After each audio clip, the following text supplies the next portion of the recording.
Давайте тогда прочтем следующую перекопочку.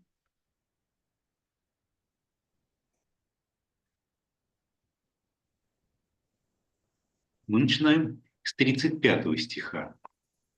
Правильно? We start with verse 35, and as far as I remember, Joel, you wanted to speak about this verse especially. Oh, yeah. Okay, well, let's start. Let's start. Лариса, как обычно, мы читаем, ну вот, по сути дела, серьезный вопрос, где нам здесь поставить конец нашей перекопы? Посерединке 37 стиха или в конце? Давайте прочтем до конца 37 стиха, Лариса. Кая покритеis го Иисус элеген дидаскон энто гиеро. После гусин гой грамотеис, готи го Христос, юос Давид истин. Аутос Давид эйпен энто пневмати то гагио, эйпен кюриос то кюриуму, Κάτω εκ δεξιών μου, γέος αντό τους εχθρούς σου, υποκάτω των ποδών σου. Αυτός Δαβίδ λέγει αυτόν Κύριον καϋπότεν αυτού εις την γιος. Καί ο πολλούς όχλος έκουεν αυτού Гедеос. Да, когда Иисус учил в храме, он спросил, как могут толкователи Писания говорить, что Мессия сын Давида? Ну, буквально по-гречески, конечно, «послегусин», как говорят, но мне кажется, что здесь мы передадим интенцию греческого текста, если переведем этот индикатив какой-то модальной формой, как могут те самые грамотеи говорить, что Мессия сын Давидов. Ведь сам Давид сказал, объятый Духом Святым, ну, «эйпен эн то пневмати». Это серьезный вопрос насчет того, как нам переводить в такого рода случаях предлог «эн». Особенно, конечно же, это будет даже не в Евангелиях, а в посланиях Павла, где там все время что-то происходит или кто-то что-то делает в духе во Христе. Вот. Метафора. Стоит ли ее как-то раскрывать, делать более литературной, как здесь вот я в своем первоначальном варианте делал, объятый Духом Святым. Сказал Господь Господу моему: восседай по правую руку мою, и я повергну врагов твоих к ногам твоим.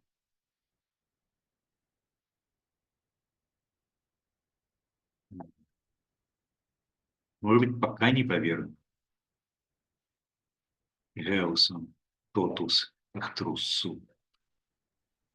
Но по-русски, почему я здесь не стал переводить Геус буквально, восседай по правую руку мою, пока я чего-то не сделаю, по-русски совершенно четко понимает, что когда я это сделаю, то есть когда повергну врагов твоих к ногам твоим, то все, больше не восседай. Кажется, здесь как еврейский текст, так и его греческий перевод такого оттенка отнюдь не подразумевает. Сам Давид называют его Господом. Но здесь я греческий аутон ссылкой к Христос, как сам Давид называет Мессию Господом, а как же он может быть сыном Давида? Плюс оглас экуэн. Многолюдная толпа охотно слушала Иисуса.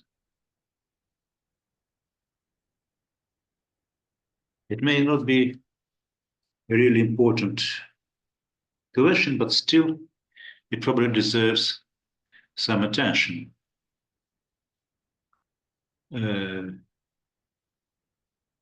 Многолюдная толпа охотно слушала Иисуса, как «Опулюс окулус экоен ауту Deus». Does this belong to the same pericope? Or is this the beginning of the next passage? Before we proceed to discussing the meaning of this pericope,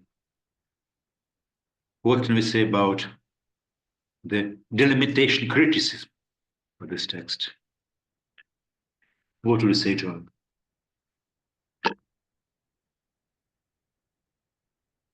As you see in my translation, Yeah. I decided to put the second part of verse 37 as the beginning of the new section.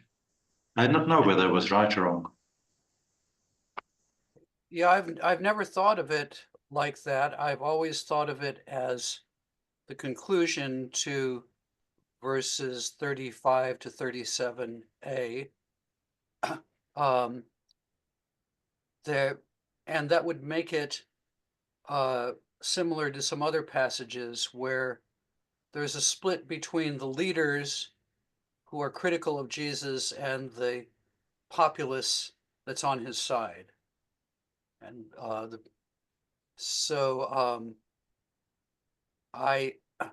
mean, this is a strange passage because it follows a series of controversy stories.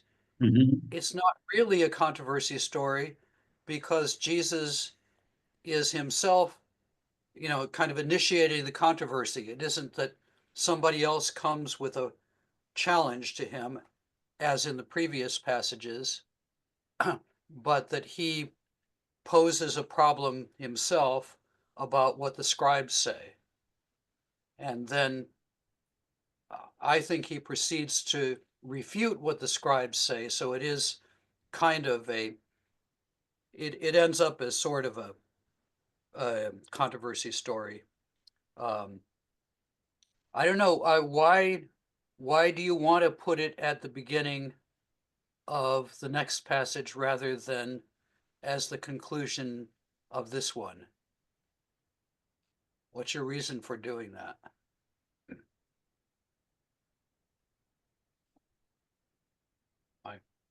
Вопрос. Это мой вопрос. Yes, it's a good question. The next passage starts with Jesus did a hair, which was addressed to a large audience.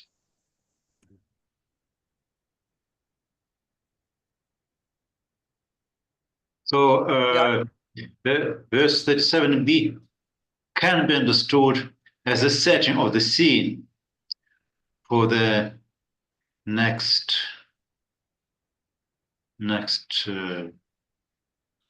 story.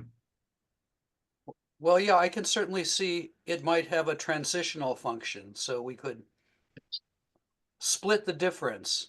Okay. And it's the end of 35 to 37a, and it also is the transition to 38. Yes, let's follow the traditional verse division. Okay. Yeah, I didn't see a reason to, to question it. When I was writing my commentary. Okay. But yeah, I think this is a really interesting passage. Just one little detail that, I mean, this is obvious, but like the transliteration of David's name, Dawid, right? Isn't this like one of the ways that we know how like Hebrew and Aramaic was pronounced? in the first century that they well, I guess, yeah, maybe the Greeks didn't have a V sound, but we always talk about the wow in ancient Hebrew, whereas in modern Hebrew it's a vav. Yes, And this would be like one of the indications that that's how the wow was pronounced, Dawid, right? yes. That's always kind of interested me, how we actually know how ancient Hebrew, and why was it Yod He Wow He and not Yod He Vav He, for example. But I guess I think the more important question is, what is going on here with the expectation that the Messiah is the son of David? And I mean, it does seem to me that on the first reading, that Jesus is challenging the notion that the Messiah is to be a quote son of David, and that's a problem. Uh, well, first for Christianity in general, because Christianity in general believes that Jesus was descended from David and therefore qualified to be the Messiah, but also for Mark in particular, because in previous passages, Jesus has been identified as the son of David, uh, and that identification he has seemed to accept, like uh, blind Bartimaeus at the end of chapter 10, hailed him as son of David. And also at the beginning of chapter 11, he hasn't exactly been called son of David, but the crowd has said, "Blessed is the coming kingdom of our father David," when they're hailing Jesus. So that has seemed to set up a positive identification of Jesus as son of David.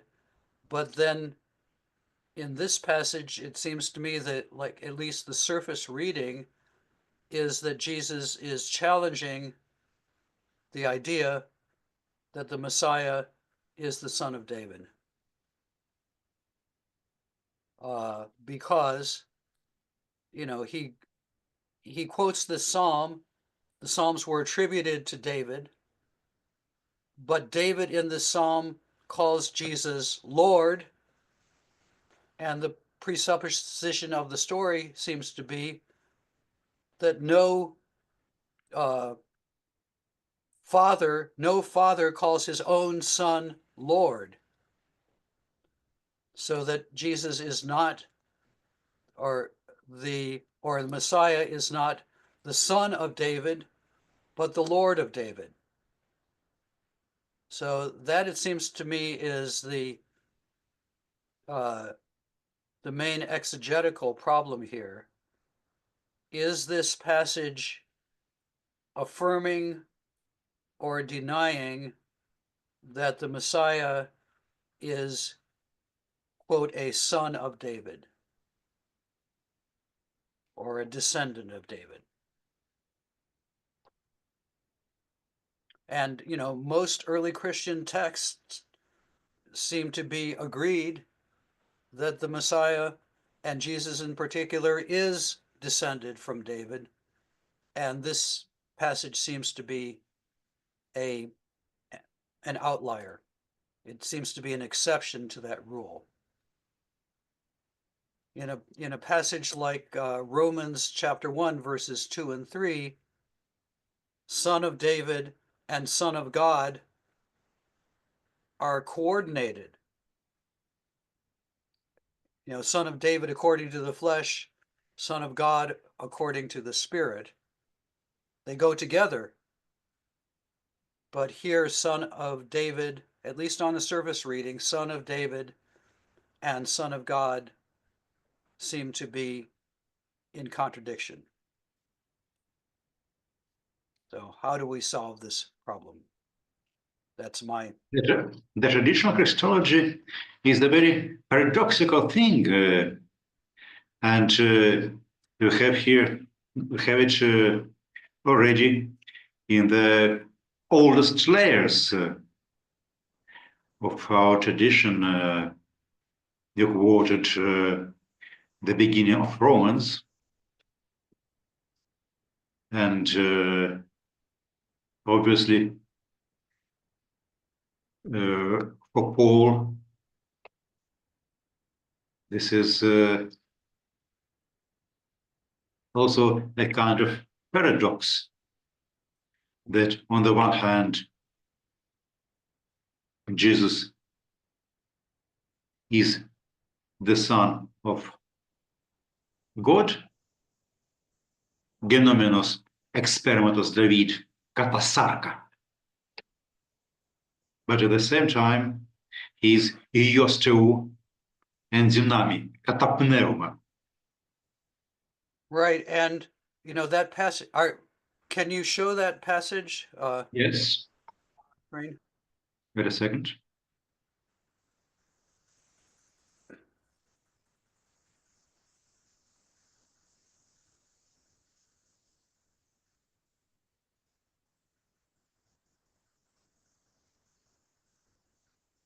Yeah, the previous verse, I think, the previous two verses. I think verses 3 and 4. Yeah, yeah, you're right. Yes. Yeah. And many people Genomenos think, experimentos David kata sarka.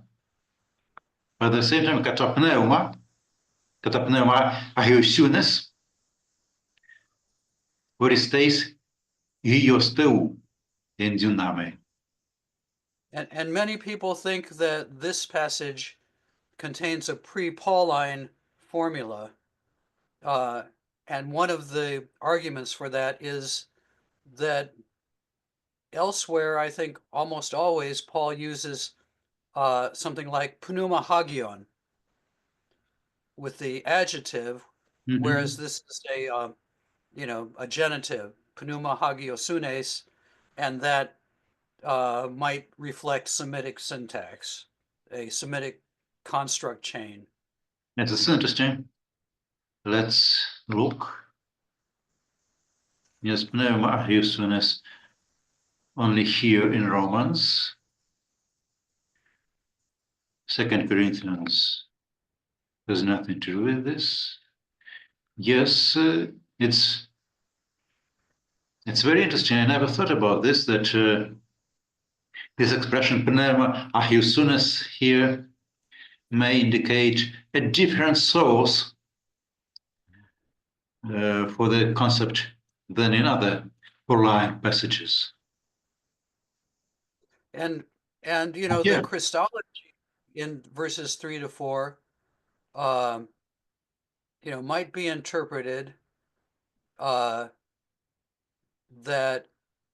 as saying that he was from he was the seed of David according to the flesh in his earthly life. He became the Son of God by his resurrection. So the Christology may be adoptionistic, of the pre-Pauline formula. I don't think Paul's Christology was adoptionistic, but again, it might be a sign that Paul is using, something that comes to him.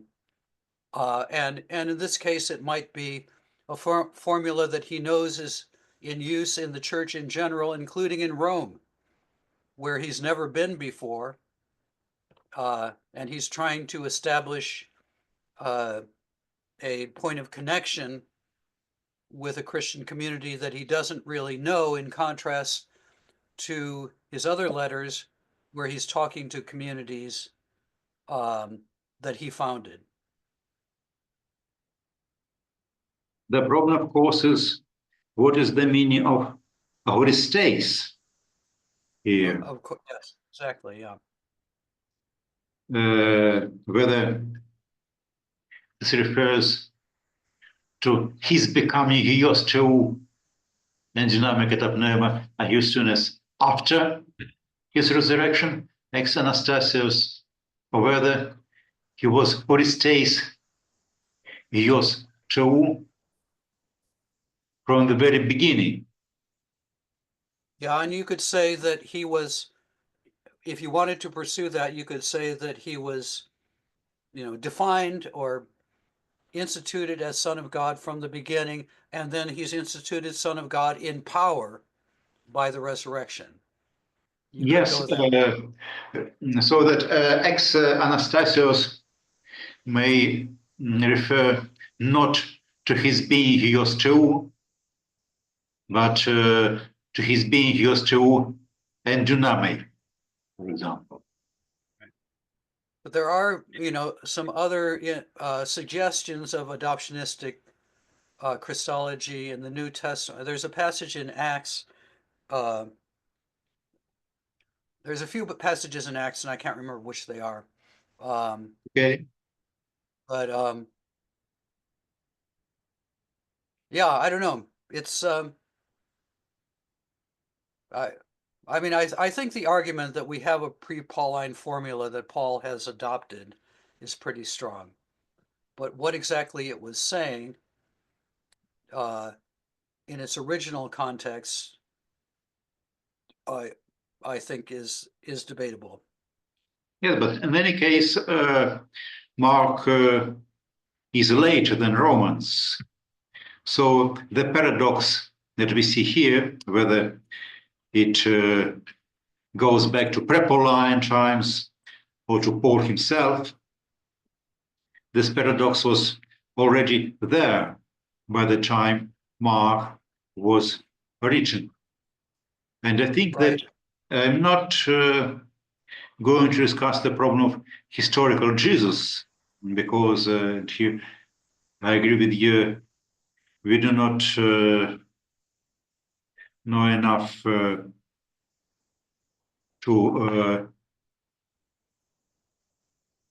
discuss the historical Jesus problem with confidence. But at least for Mark and Jesus,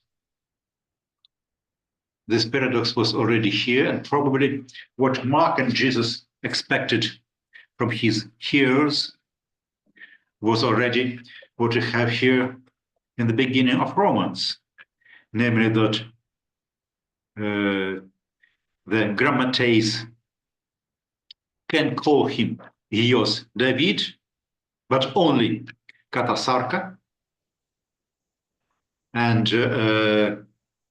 the contents of verse 36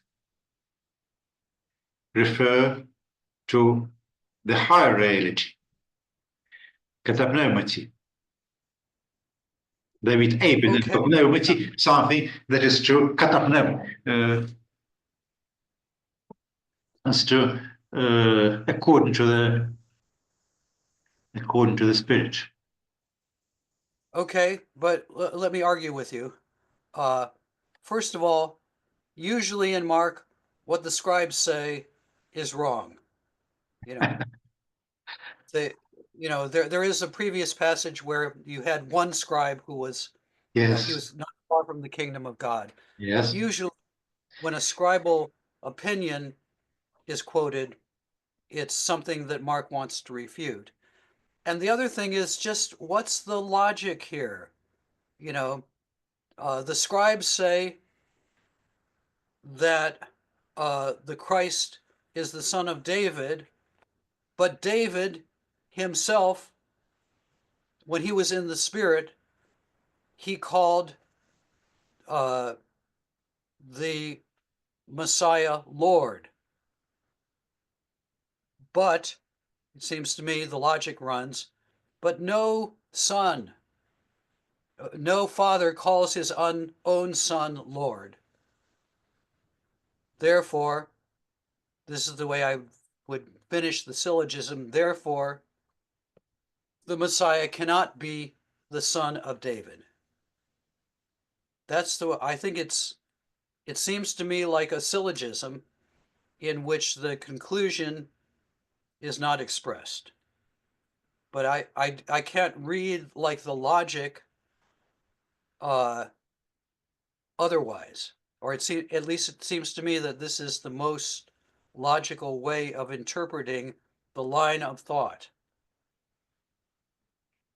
And it is, by the way that Barnabas interprets it. And also in Matthew's version, the whole passage is started out by the question of, Jesus says, "What do you say about Christ? Whose son is he?" So that's the question. Whose son is the Messiah? Is he the son of David, or is he the son of God? And it doesn't seem to me that this passage taken by itself can be suggesting that the Messiah is both the son of David and the son of God, though that's what the Pauline formula would suggest. And that's what, the traditional theology of the church suggests. And, but I don't see a both and here. I see an either or, just within the line of the logic of the passage.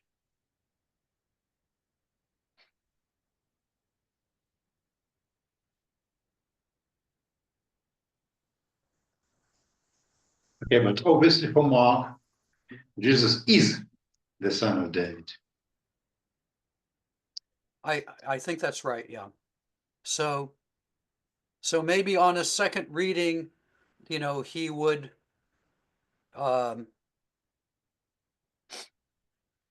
if you asked him, he would probably say yes, in a sense. The Messiah is both the son of David and the son of God. But I do think this passage in particular is somehow qualifying the Davidic image.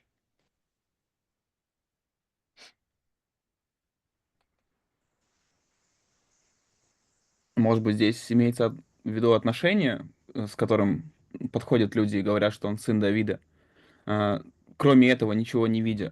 То есть, если можно вернуться в Марка 10:18, где юноша говорит: «Добрый учитель». И Иисус ему говорит: «Почему ты называешь меня добрым, если никто, кроме Бога, не добр?» Иисус же не говорит о том, что он не Бог.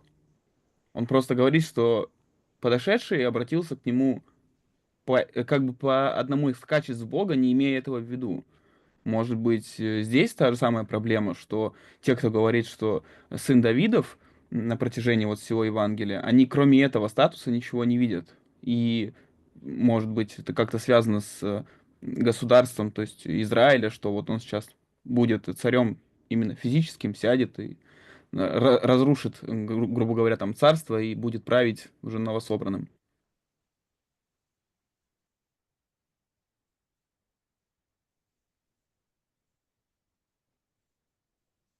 I think, Joel, this is maybe related, and of course, the last replica as well, related to the thing that you repeat so often in our discussions, that the real problem of Christology in Mark is not whether Jesus is the Messiah or not, but what kind of Messiah it is. So, right. Yeah, and I guess, in some of the things I've written, I've suggested that maybe in Mark's environment, there were, quote, Davidic Messiah figures. For example, figures involved in the revolt against Rome. And Mark wants to, in that passage, 12:35-37, he wants to, that's the reason that he has some, or maybe one of the reasons that he has some feeling of uneasiness about the Davidic Messiah figure. that he wants to just, he doesn't want Jesus to be confused with this sort of revolutionary Messiah. But I also think it's possible, though in general, I'm very cautious about trying to attribute things to the historical Jesus. I also think it's possible that Jesus was not from a Davidic genealogy, and that this, goes back to his implying you don't have to be from the line of David in order to be the Messiah.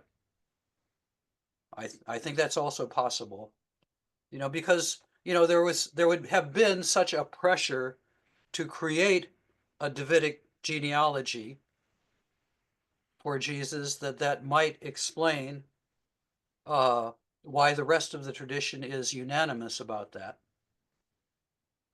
But it might be that that was a creative genealogy, designed to authenticate Jesus as Messiah. I think that's also possible. So, you could look for a setting in the life of Jesus, or you can look for a setting in Mark's time, or maybe some combination of those. But I think 1235 to 37 is a problem. And it's, like the rabbis often tried to reconcile one scripture with another.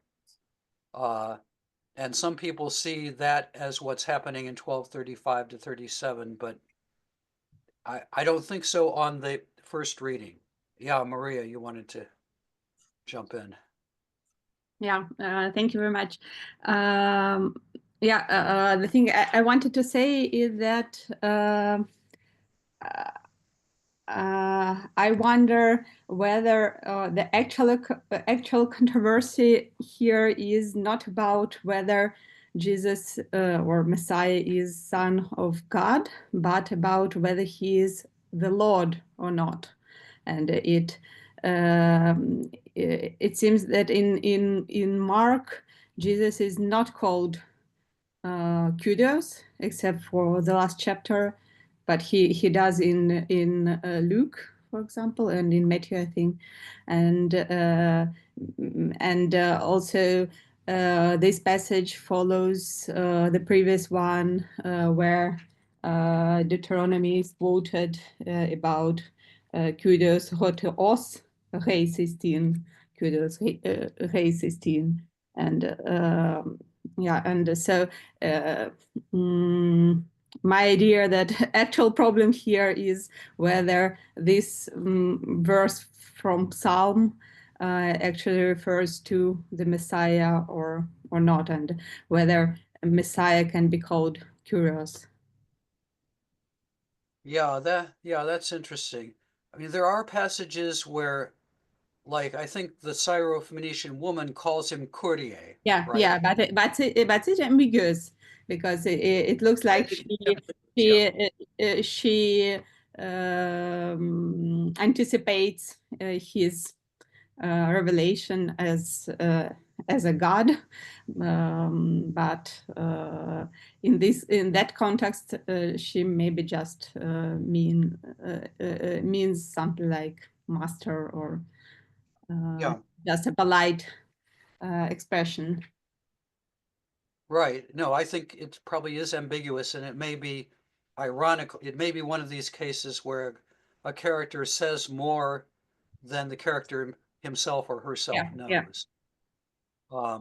But, since, I mean, well, I see Mark in a Pauline context, and all over Paul's letters, Jesus is called Kyrios, right? So that was already, an established identification, probably in Mark's environment. So I would think that, like the Syrophoenician woman, that a reader reading that or hearing that might make that identification.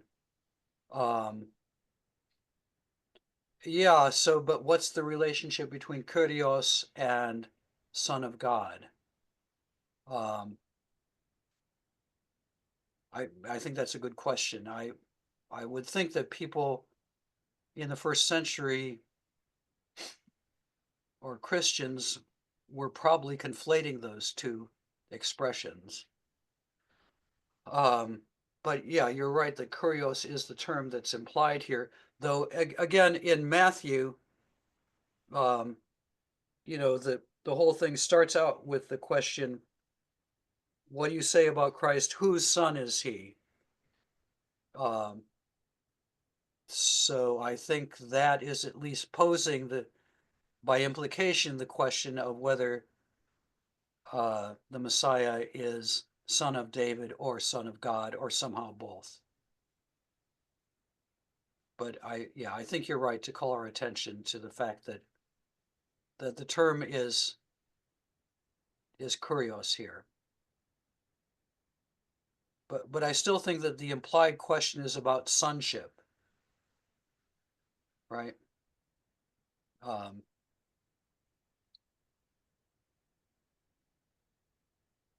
Okay.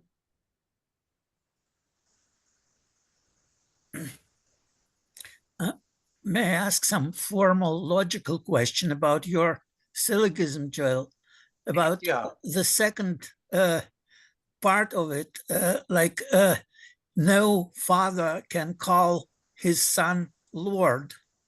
Where do you get it? Is it some cultural thing from the first century or from Hebrew, or where do you get this part of the syllogism?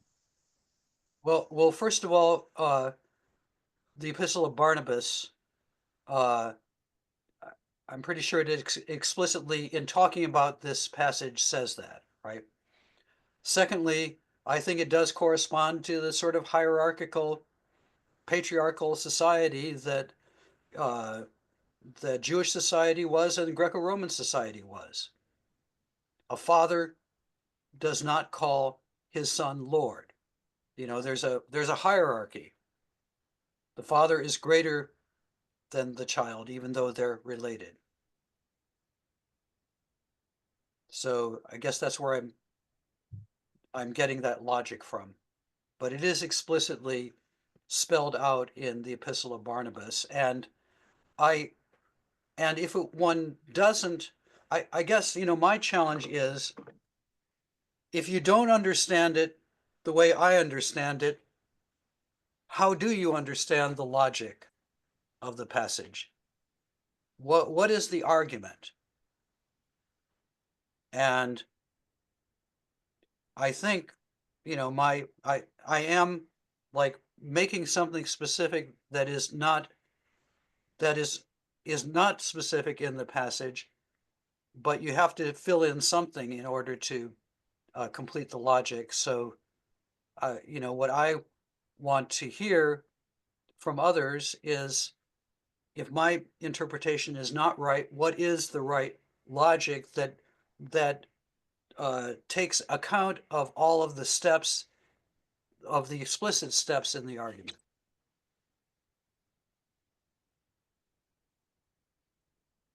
That I don't know, but thank you. I understand now your logic. Thank you. Yeah, you know, there's another passage in which I invoke, you know, these sort of logical things in the Beelzebul controversy. You know, that I also think is a syllogism with an unexpressed parts to it. But that would take us too far afield. Joel, and in Luke, mother of my Lord, should it sound a bit impolite, or it is okay? What in Luke? What? The mother of my Lord. Oh, It's yeah. Elizabeth said to Mary. Right. Why would that be impolite? Because the son is called Oh, I see. the Lord. Yeah. Yeah, I mean, yeah, I guess I mean, that does sound very paradoxical, right? Yeah, I have to think about that.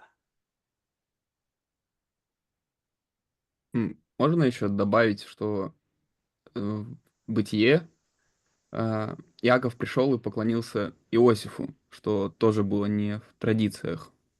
Ну и мать, и его старшие братья. Вот, может быть, это тоже своего рода тень грядущего.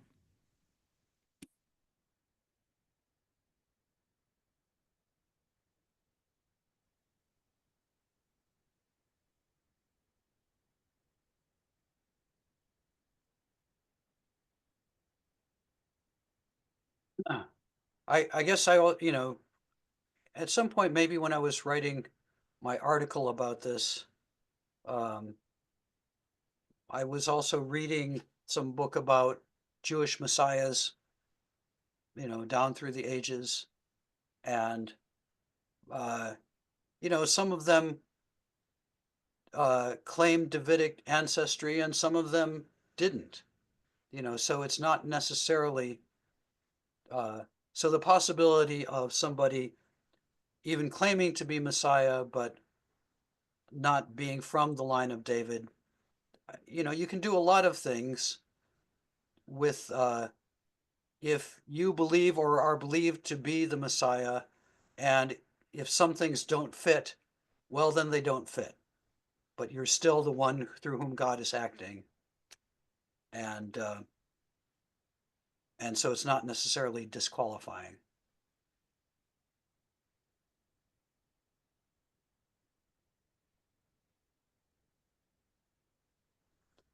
Anyway, I mean, I think most people, though, do understand this as not in the sort of contradictory way that I'm arguing for, but as somehow reconciling the Son of David concept with the Son of God concept. And I agree with Michael that overall, Mark would probably agree with that. And that would be in line with Romans 1:3-4. But it still troubles me how to get that out of this passage. Just because it seems to be set up more as a questioning of Davidic sonship, of the claim that the Messiah is the son of David.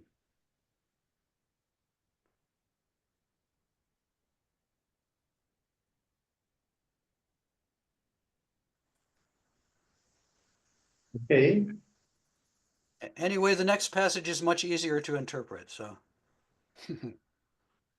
Yes. Still, I marked some words in my Russian translation with yellow. These questions are not so theologically important as the one we have just discussed, but still, I think about this. This N and to pneumati in Paul and Christo and so on. Is it legitimate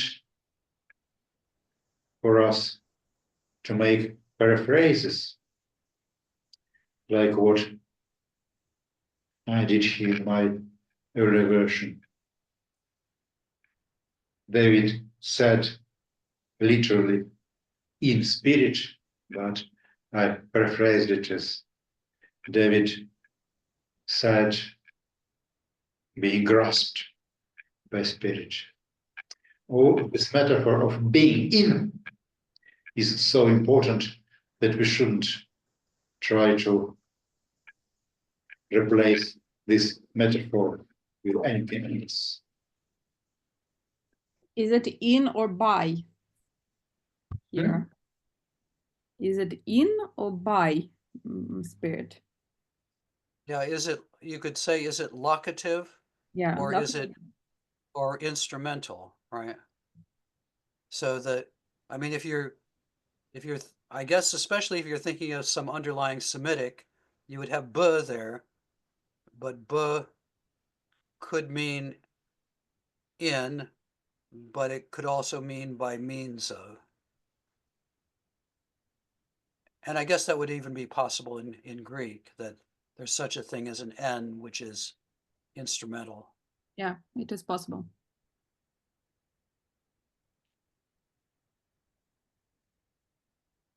I mean, I like the being grasped by. It's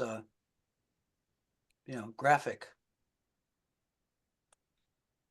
Even though Mark doesn't say it. Another little question here that does relate to what we were talking about before is this. Well, so you translated the pos as kakmagut. How are able the scribes to say? And some people would say that this pos, which you're translating here, is important, that Jesus is not questioning the Davidic sonship, but how the way in which the scribes work that out. You see, if you see what I mean. So that the pos is important. Yes. But translation of pos is Russian kak, or English how, is the most natural way of dealing with this Greek word. Here in the Yeah, but the kakmagut, yeah. I kind of like that. okay. Again, these both seem to me to be, sort of extrapolations, but not unwarranted, or paraphrases. When I look at this antonymity, I immediately remember Paul's formulas like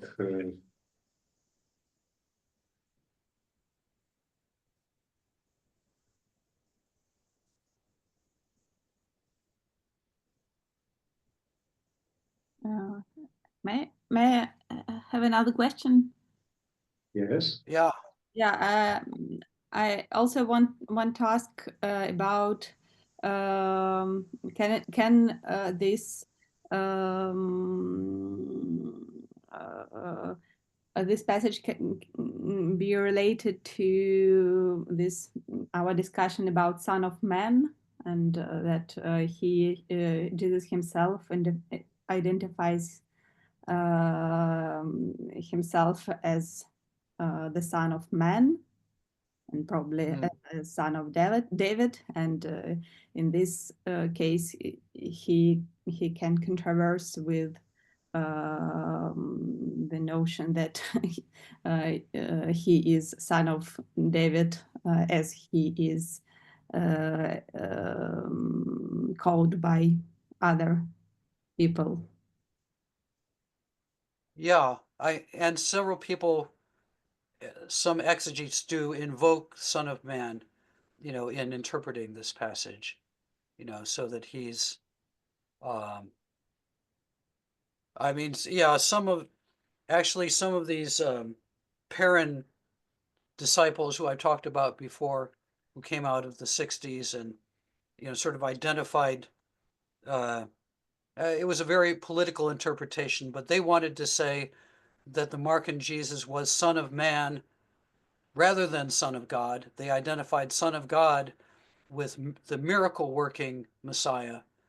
And they thought Mark's Messiah was, that Mark set up all these miracles only to knock them down in the latter half of the gospel. I mean, I think it's all silly and it was, very political. But people do invoke Son of Man,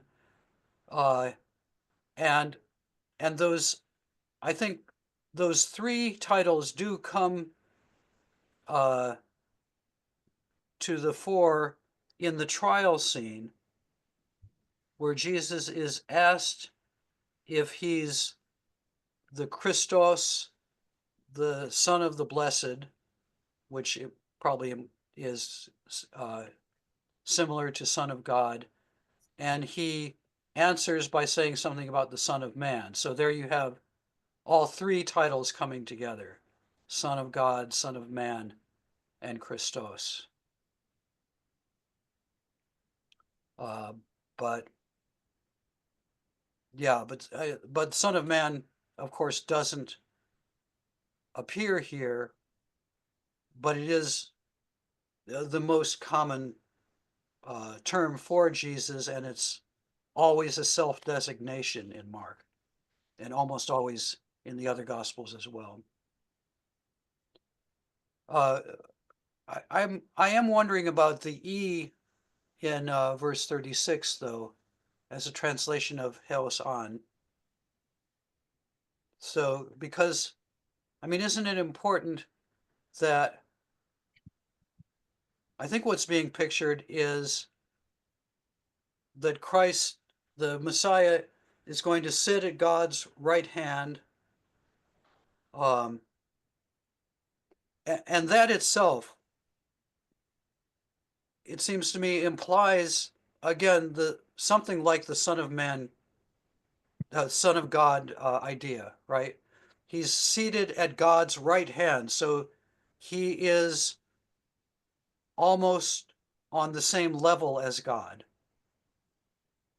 But he's going to sit there until God puts his enemies down. So there's sort of an interim. If you read this very carefully, maybe too carefully, it seems to imply that there's going to be this interim period, and a Christian would say, after Jesus' resurrection, when Jesus is going to be, exalted to God's right hand, to a position, similar to that of God. And during that period, this interim period, God is going to be destroying his enemies. So, I mean, maybe you could say that the E would imply something like that, would imply a sequence like that. But the Greek does the Heos on.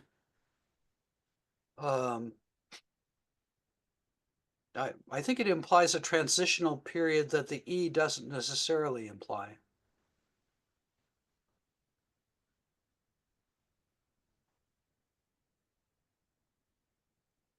So you would suggest changing E to a more literal translation, right? Well, I think maybe the E is losing something that may be implied in the Greek.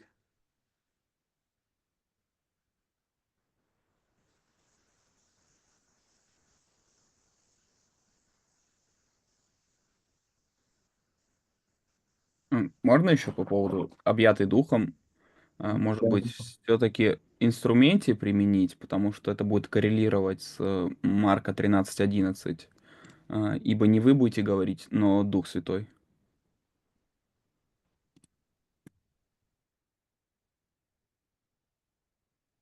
И какой предлагаете перевод? Ведь сам Давид сказал Духом Святым. Ну, то есть как инструменте.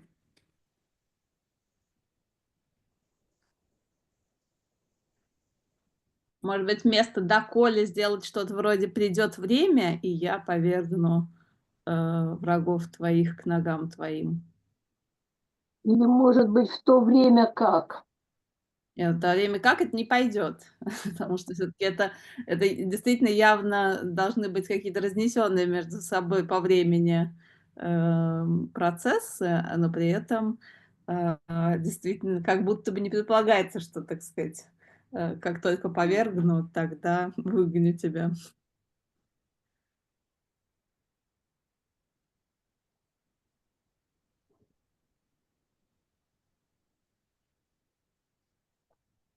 Мне кажется, что здесь у нас настолько какой-то сложный текст, где цитируется Ветхий Завет еврейский в переводе на греческий, что уж лучше тогда, если мы отказываемся от перефразы, продолжить переводить это более буквально так поле. И вообще, может быть, вот те места из Ветхого Завета, которые в Новом Завете цитируются, действительно стоит переводить более буквально, потому что они здесь уже как бы с ними играют так же, как в позднейших каких-то талмудических дискуссиях, где из порядка слов, из чего-то еще делаются какие-то импликации. Давайте делать такое. Насчет объятой было, может быть, движимый, кстати, было бы чуть-чуть меньшим. Может быть, еще исполненный. Мне кажется, передает эту идею при помощи. Но мне объятый тоже нравится. Я не... Кто может нравится, объятый или движимый? Движимый мне не нравится. Ну хорошо. Оставим тогда объятый. Ну что же, будет у нас время еще кусочек следующий. Давайте. Тем более, что она проще. Да. Она относительно коротенькая. Что, Лариса, вы наша стандартная чтица? По умолчанию. 38. Кай энте дидахе ауту элеген. Βλέπετε από τον γραμματέον των τελόντων εν στολάης περιπατέιν καί ασπασμούς εν τάις αγοράης. Καί πρωτοκατεδρίας εν τάις συναγωγάης καί πρωτοκλησίας εν τοις δείπνοης. Γοι κατεστίοντες τας οικίας των χερών, καί προφάσει μακρά προσελχόμενοι, γούτοι λέμψονται περισσότερον κρίμα. Да, давайте так вот. Он говорил, уча их. Или уча их он говорил. Все-таки есть как-то, может быть, хочется передать это, да? Или он учил их? Что-то сейчас задумался. Учил нормально. Еще хорошо, это будет. Он учил их. Как он будет дидахем? Остерегайтесь толкователей Писания, которым нравится ходить в длинных одеждах,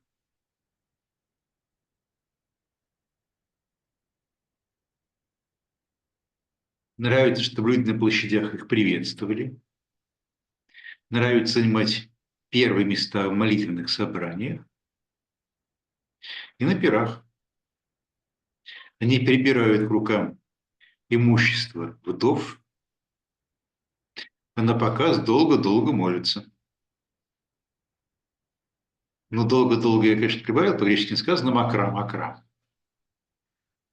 Но, может быть, это имеется в виду. Но тем суровее будет приговор.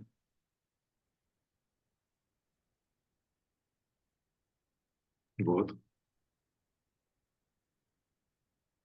Тут кое-где я, конечно же, переводил, следуя терминологии блаженного Иеронима, не буквально, а сенсум.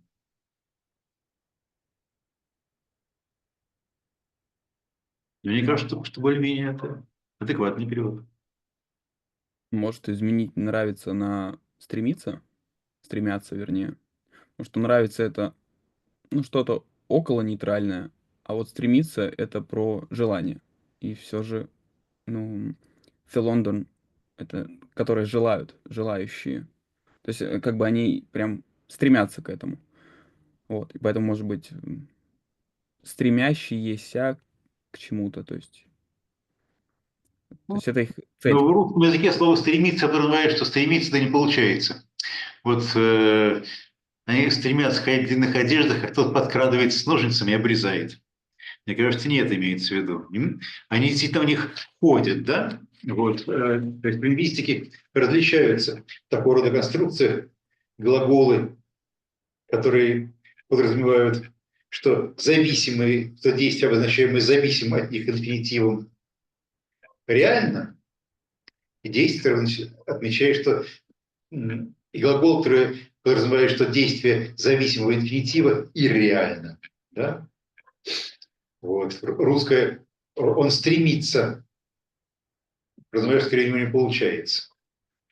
Вот. Я не знаю насчет значения глагола «тело» в данном случае в классическом греческом языке, но по контексту явно, что они хотят и ходят.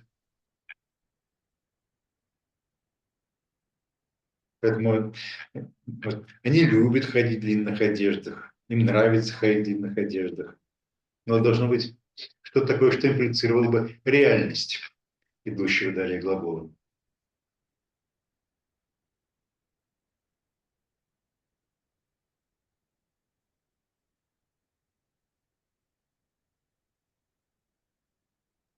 Просто с одной стороны, да, у вас получился более презентный глагол, что у них это получается. С другой стороны, сама форма более мягкая. И я не могу придумать такого глагола в русском языке, который покажет и то, что это происходит, и то, что это такое нехорошее. Ловит кайф. Вообще да, но я думаю, что здесь понижение лексики не принесет хорошего. Нет, ничего не принято. Но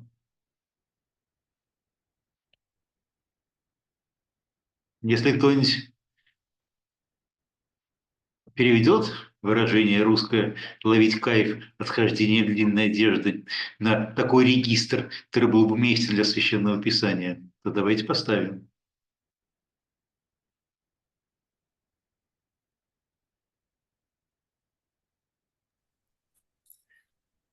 Может быть, не знаю, насколько это хорошо. Они с удовольствием ходят в одеждах и так далее.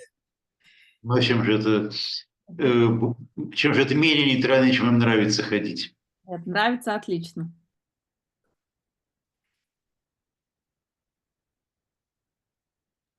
А синагоги убираем? Просто в тот же момент притча про то, что не стремись занять первое место в собрании, чтобы потом тебя никто не сместил. Вот. Ну, то есть, как бы хочется показать и стремление человека к этому. То есть, может быть, и не всегда получается занять первое место, но желание-то есть всегда. А почему вы избавились от синагог? Почему я избавился от синагог? Мне немножко, в принципе, хотелось вот эти инвективы, то есть деиудаизировать. Потому что не только здесь, но и в многих других случаях каких-то обличений новозаветных у нас постоянно встречаются такие экзегезы, где говорится, что носить большие тефиллин, но это явно осуждается Евангелием, а носить крестики, чтобы были побольше, и чтобы золота было побольше. Ну как, про это же ничего не сказано. Вот. Поэтому там, где есть возможность перейти от религиозной конкретики без ущерба для смысла каким-то более общим вещам, хотелось сделать. Обличает нам каких-то родителей ходит в синагоги. Ну, понятно, цена им. Евреев обличает. Но мы-то здесь при чем? Между тем, мне кажется, весь этот пассаж, он настолько просто актуален не только для религиозной жизни Иудеи начала первого века, первой трети первого века нашей эры, но вообще для всех нас обязательно.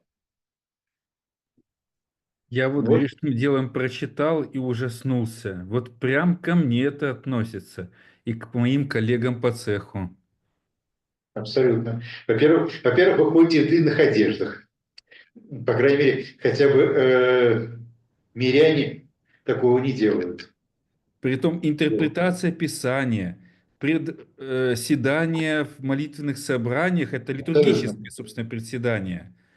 Плюс на пирушках. Все один к одному совпадает. Перестаньте ходить в синагоги. Так Да, и поэтому вдов молитвенное вроде не собрание забирают. здесь лучше в том плане, что это прям очень легко переносится в 21 век. Абсолютно.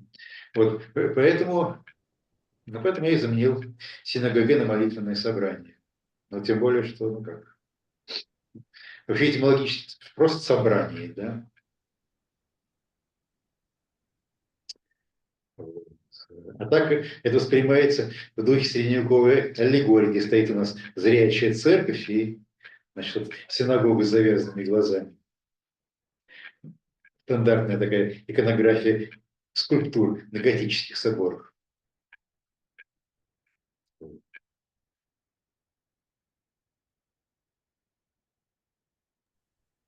Синагога сатаны, опять же. Ну да. Если память имеет в Матфеи, и речь идет про то, что в синагогу будут бить вас, я тоже заменил на молитвенные собрания. Вот. И у Марка в других местах тоже вы заменили, да? Нет, ну там, где совсем это явно имеет какая-то конкретная конкретика, потому что он вошел в синагогу и там читал, там я это оставил. Вот. Но там, где вот именно какие-то этические вещи разлагаются, я старался Ну, хорошо. иметь на молитвенное собрание. Ну, хорошо. Да, можно еще почитать дальше? Давайте дальше почитаем. Вот. Должны же мы потихонечку приближаться к радостному концу в виде светлого Христового воскресения.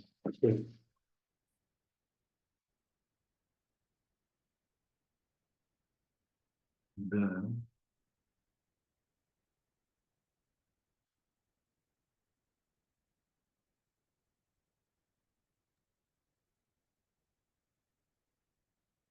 Что ж, давайте почитаем еще про вдову. Тоже такой маленький текст. 41. Окей?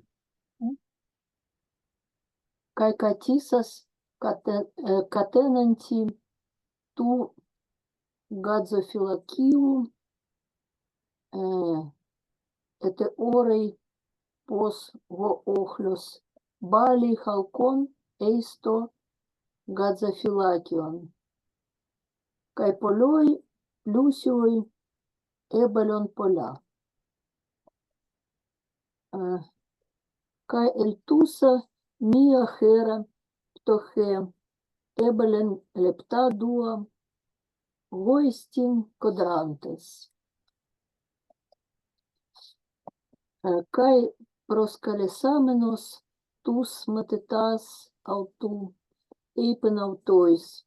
Amen lego humin goti hechera haute heptohe pleion panton ebalen ton balonton eisto gadzofilation. Pantes gar ek tu periseuntos autois ebalon haute de ectes justereseos autes panta vosa eichen ebalen volen ton Dion Altes. Да, он сел напротив ящика для сбора пожертвований и стал смотреть, как народ бросает туда монеты. Вот здесь позохос балай халкон. Медные монеты. Вот. Но если богатые люди жертвовали по многу, то нужно просто, если уж медными монетами платить, то нужно очень-очень много меди кидать просто килограммами. Вот. Поэтому изначально я не стал приводить халкон как медные монеты, исходя из того, что, может быть, здесь у нас халкон отсылает вообще к деньгам, не только халкон Наргюрин и так далее. Любопытный вопрос. Может быть, Связанный. тут акцент не на меди, а как раз на мелочи. Как народ бросает туда мелочь. И вопрос не Ведь в даже номинале, а говорится, в том, что просто монетки. Вот, ну, мелочь. Да нет, я думаю, правильно просто деньги. Конечно, монета. потому что дальше-то многие богатые люди жертвовали по много, получается какой-то такой оксюморон, парадокс, который в данном случае вряд ли имелся в виду. Народ бросает туда мелочь, многие богатые люди жертвовали по много мелочи. Нет, здесь Просто, должны просто быть по монеты или многу. деньги. Просто оставим монеты как было. А что, Да. можно же представить, что богатые разменивали золото, чтобы мешками приносить медь. Шутка. Да. Ну, вы Вот. знаете, у меня такой образ складывается. Вот представим себе, да, вот типовой ящик для пожертвований в теперешней современной церкви. Он как бы для медиаков. Но какой-нибудь вчерашний гангстер, убийца, вор, насильник, не знаю, вдруг появляется в церкви с пачкой денег и начинает усиленно туда по 2-3 купюрки что-нибудь запихивать в этот ящик для медиков, куда обычно люди кидают, ну, по 10 рублей. Нет, Вот, ну ну, зачем вы монеточки. усложняете? Колкос может быть просто обозначение для денег. И вот он действительно, этот Какие бандит, жертвует совпадения. много, как раз неожиданно много, как бы пытаясь замолить Бога в своих грехах. А хотя ящик-то для медяков изначально. Просто по-еврейски-то серебро было бы. Здесь вот явно какая-то уже интерпретация медяки. Все-таки евреи бы сказали бы серебро, а не медь. А вот Маша сказала, что у нас халкос может употребляться и в значении деньги просто.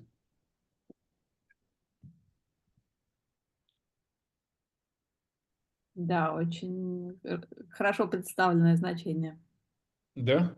То есть Ага. именно в Септуагинте это будет служить. Нет, нет, вот даже Даже в в, Евангелии. в Лидл Скотте четвертое значение general money.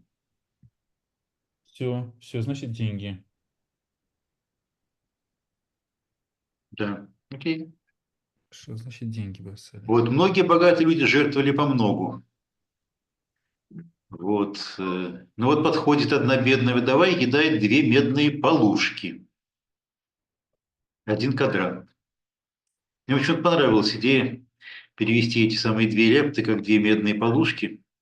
Тем более, что полушки, они как раз у нас две полушки – это одно что-то. Вот как раз объясняет, что это 1 квадрант.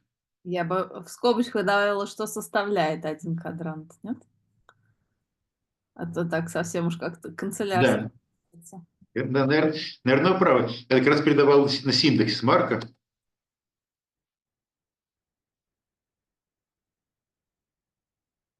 Да, 1 квадрант. Он подозвал своих учеников и сказал им: истинно говорю вам, что эта бедная вдова пожертвовала больше всех, кто жертвовал. Все жертвовали то, чего у них в избытке, Она пожертвовала то, чего и самой не хватает. Все, что имела, гос эйхем, и на что жила. Голод он бил аутес. Вот. А точно не будет лучше от избытка? Потому что от избытка это будет причина. Но здесь, мне кажется, это эк означает не причину, а источник. Я беру эк, то пересевантусму, беру из того, чего мне в избытке, что-то жертвую.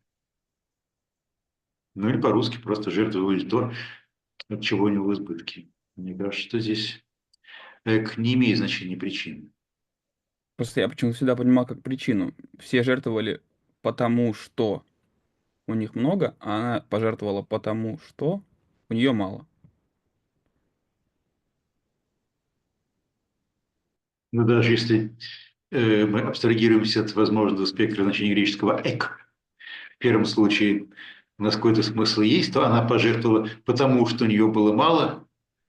Мне кажется, это какая-то странная логика. Но ведь значение эк, в этом случае эк с генитивом, явно означает именно источник. Она пожертвовала взять из того, чего ей не хватало. Нормально? Где-то надо лепту сохранить, потому что лепта вдовы все-таки это такая штука. Может быть, в примечании. И примечание, понятно, что примечание это можно делать до бесконечности. И с каждым примечанием будет все яснее и яснее. Я тоже Вот. бы за лепту проголосовал, потому что для меня и полушка, и лепта звучат примерно одинаково, непонятно, но лепта хотя бы знакома.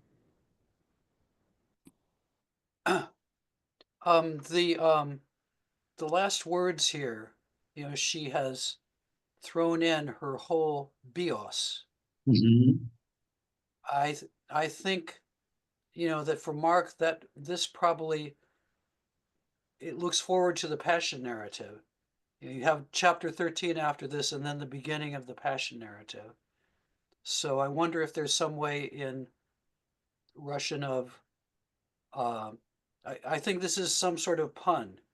She has thrown in her whole life, and everything that she had to live on. But, the throwing in her whole life is what Jesus will do in the passion narrative. So I think there is a kind of symbolism and even a pun here in the Greek. I Well, think in English I said even her whole life she has given.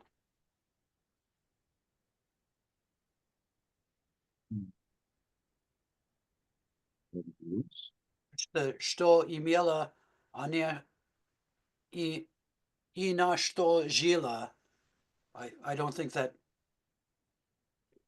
totally conveys that idea. Yes, but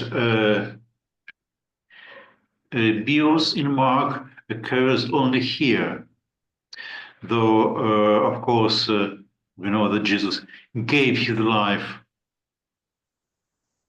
Yeah.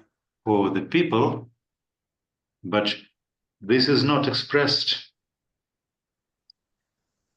No, but I wonder if, but I think probably a Greek reader of the whole gospel would think that that this act of self-sacrifice on her part points forward to his act of self-sacrifice.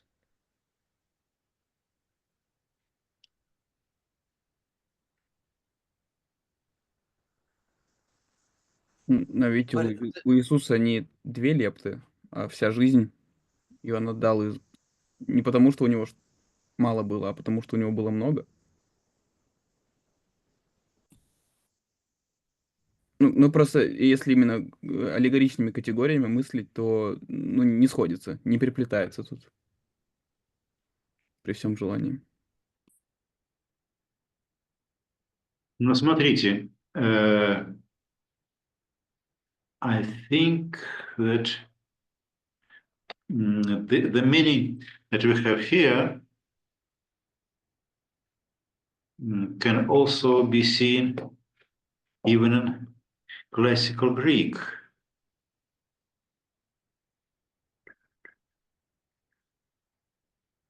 Here we have bios in needless court, and that's the second meaning, means of living. And quite a lot of places in Greek, ton bien ftastei, poestei. Yeah, I don't deny that, and I don't deny that that's the main meaning here, but I just wonder if there isn't a nuance of an under nuance of number one. Yes,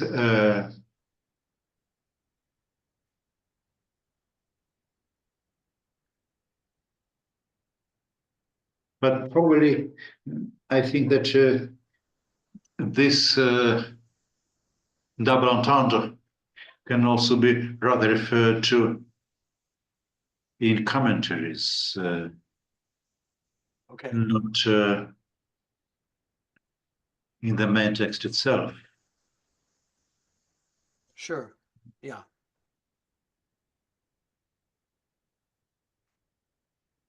Okay, we have approached the end of time. Good. Yes, and we'll discuss the end of time next time. See you next Thursday. Okay, yeah, I do want to say something more about this passage before we go on to chapter 13. Okay, Next week we next week. Okay. okay. Thank you. Спасибо всем, кто был с нами. Спасибо. Спасибо. Был очень рад.